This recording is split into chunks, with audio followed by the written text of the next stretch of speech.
Hello, welcome back to days diary. অনেক দিন পরে আমি ভিডিও দিচ্ছি। আমি মাঝখানে প্রচুর অসুবিধায় ছিলাম।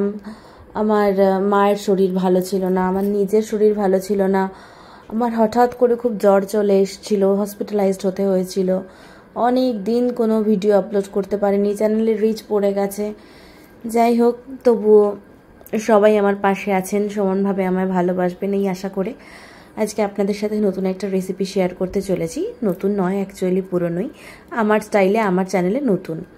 তো চিকেন মোমো বানাবো বাড়িতে। হঠাৎ করে সেদিন রাত্রিবেলাতে মনে হলো একটু মোমো খাই, মানে বাইরের খাবার তো একদমই খাওয়া বন্ধ, তো খুব খেতে ইচ্ছে করছিল। তো ময়দা নিলাম, ময়দাটাকে চেলে নিলাম, নেওয়ার পরে আমি লবণ দিয়েছিলাম, ওই যে হলুদ কাপটা দেখলেন যেটাই করে আমি জল দিলাম, মানে মিডিয়াম একটা কফি কাপের 2 কাপ ময়দা আছে, তো ওতে ওরকম 2 চামচ, ছোটো ছোটো চামচে 2 চামচ, আমার কাছে ছোটো চামচ ছিল না যেটা দিয়ে এক্স্যাক্টলি দেখাতে পারছিলাম, সেই জন্য ওই চামচটা নিয়েছিলাম। দেখবেন দইয়ের সাথে প্লাস্টিকের যে চামচগুলো দেয় না, বাটি কাপ দইয়ের সাথে বা আইসক্রিমের সাথে, ওই চামচের 2 চামচ লবণ দিয়েছিলাম। আর হালকা উষ্ণ গরম জল দিয়ে আমি ময়দাটাকে শক্ত শক্ত করে মেখেছি। শক্ত শক্ত করে কিন্তু অনেকক্ষণ ধরে মাখতে হবে, একদম মোলায়েম হয়ে যাবে উপরটা, সেরকমভাবে মাখতে হবে। তারপর উপর থেকে একটু তেল নিয়ে আমি, তাও তেলটা আমি পুরোটা দিয়ে ময়দাটাকে মেখে নেইনি, একটু হাফ তেলটা দিয়ে ময়দাটাকে একটু মেখে, মানে একটা বাটির মধ্যে আমি র্যাপিং পেপার জড়িয়ে মোটামুটি আধ ঘন্টার জন্য একটা সেটিং টাইমের জন্য দিয়ে রেখেছিলাম, যাতে কি ময়দাটা মানে একদম পারফেক্ট হতে পারে। এই ময়দাটা পারফেক্ট হওয়াটা খুব জরুরি, নাহলে মোমোর যে একদম ট্রান্সপারেন্ট একটা লুক থাকে সেটা আসে না। তো আমি মোমোটাকে মানে একটা ক্লিয়ার র্যাপ দিয়ে আমি হাফ অ্যান আওয়ার কাভার করে ওটা রেখে দিয়েছিলাম এয়ার টাইট করে, যাতে মোমোর একদম ময়দাটা বা রুটিটা একদম পারফেক্ট হয়। তো সেদিনকে রাত্রিরে কী হয়েছে, আমি তো শুরুই করেছি 9টার থেকে, এবার মাম্মাম মানে আমার ননদের মেয়ে, আমার ভাগ্নি, ও তখন ছিল। এবার ও দেখেছে যে আমি মোমো বানাচ্ছিলাম, তো ও রাত্রিরে চলে গেছে। আসলে ওর ডান্স, ইন্টারন্যাশনাল ডান্স ডেতে ওর পারফরমেন্স ছিল একদম সকালে, তো চলে গেছে। এবার তো তখন 10টা বাজে, মানে আমি প্রিপারেশন জাস্ট খুব তাড়াতাড়ি করে সারছি কি যাতে কি না মানে ও খেতে পারে। তাও দেখি 10:30 বেজে গেছে। তো আমার ননদ ফোন করে বলছে, বৌদি হয়েছে, তুমি শিগগিরই পাঠিয়ে দাও। ও কিন্তু রাত্রিরে এখনও পর্যন্ত ডিনার না করে বসে আছে, ও মোমো খাবে।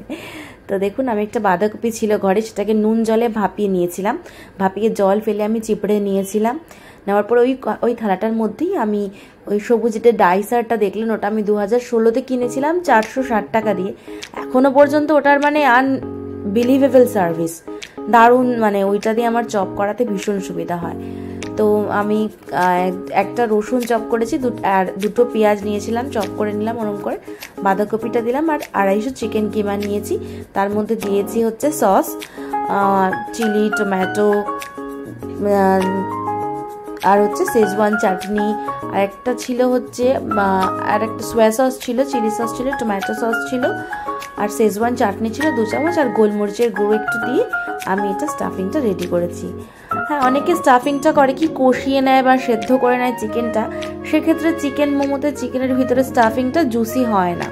যেহেতু এটা কিমাই রয়েছে, সেই জন্য ওই মোমোটা অলরেডি আমি 15 মিনিট স্টিমই করব, তো ওটা কিন্তু অটোমেটিক্যালি সেদ্ধ হয়েই যায় ভেতরটা, ওটা ভাববার কিছু বিষয় নেই যে কাঁচা থাকে।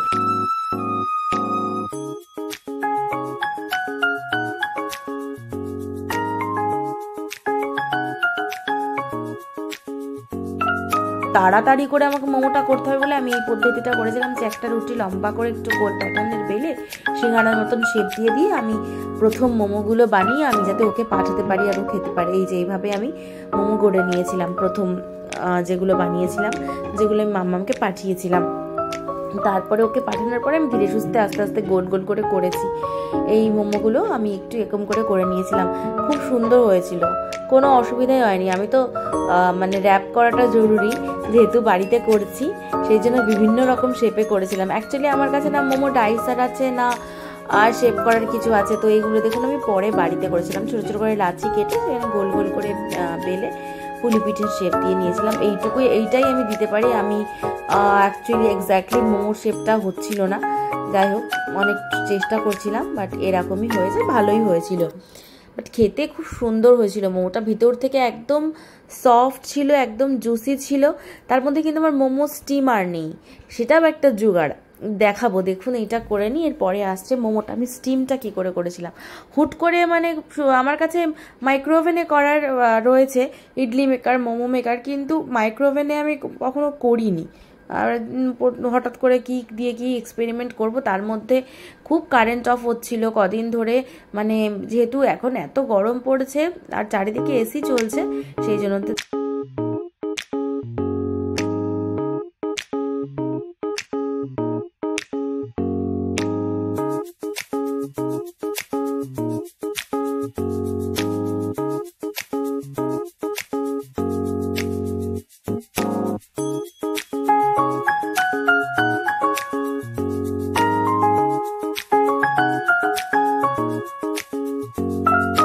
দেখুন এই যে একটা স্টিমার, নিচে আমি একটা ওই জল ফুটতে দিয়েছি একটা পাত্রে, তার মধ্যে আমি একটু তেল দিয়ে উপর থেকে এই ঝাঁঝরিটা দিয়ে এটা একটু তেল ব্রাশ করে, এবার একটু 5টাই হবে মোমো, ঠিক আছে। তো 5টা মোমো দিয়ে উপর থেকে সামান্য একটু তেল ব্রাশ করে আমি কিন্তু ঢেকে দিয়েছি। এটা কিন্তু 15 মিনিট স্টিমের জন্য, মানে আমি 10 থেকে 15 মিনিট আমি স্টিমের জন্য দিয়ে দেবো। আর এইটা দেখুন, এইটাতে আমি অলরেডি বসিয়ে দিয়েছিলাম, নিচে কড়াইটা আছে। আর এই ঢাকনাটা অনেকেই দেখেছেন রান্না করার সময় উপরে ঢাকা দিয়ে এই সাইডটা এরকম ঝাঁঝরির মতন, তো ভাবলাম এই সাইডেও 5টা বসিয়ে দিই, তাহলে 10টা একবারে হয়ে যাবে। তো এইভাবে বসিয়ে দিয়েছিলাম, এগুলো হয়ে গেছে যখন আমি ওটা দিলাম। খুব সুন্দর হয়েছিল এই সিস্টেমটা। আমার মনে হলো আমি কি করতে আর কিনবো, কালে ভদ্রেই বানানো হয়, ঠিক আছে। একে তো ময়দা, তার মধ্যে একটু তো রিচ হয়েই যায়, তবুও বাইরের থেকে মানে আমার মনে হয় ঘরেতে করে খাওয়াটা অনেক বেটার সেক্ষেত্রে। তো এই যে আমার মোমো কিন্তু ডান। এটা কিন্তু ওই ঝাঁঝরির মোমোটা, যেটা প্লেটে তুললাম ওটা আমি পরে আসছে। এটা ওই ঝাঁঝরির মোমোটা আমি দেখিয়ে দিলাম কেমন হয়েছিল। লুকটা দেখুন একদম ট্রান্সপারেন্ট ছিল, খেতে খুব ভালো হয়েছিল। আর আম পাঠিয়েছিল আমার ননদ, তো সেটা দিয়ে রাত্রিরে একটু কাঁচা আমের শরবত করেছিল আমার বর সন্ধ্যাবেলায়, সেটা দিয়ে আর কাঁচা আম দিয়ে আর শেজওয়ান চাটনি, টমেটো চাটনি দিয়ে আমরা মোমো দিয়েই কিন্তু ডিনারটা সারলাম। আর এই মোমোটা হচ্ছে কড়াই থেকে যেটা তুলেছিলাম।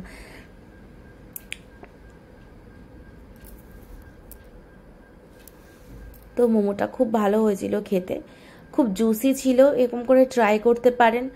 আমার চ্যানেলের রেসিপিগুলো যদি আপনাদের ভালো লেগে থাকে তাহলে আমার চ্যানেলটা সাবস্ক্রাইব করতে ভুলবেন না, আর একটা লাইক করে দেবেন। আর আই এম এক্সট্রিমলি সরি, আমি খুব এই রেগুলার খুব দেরি করে আসি বলে।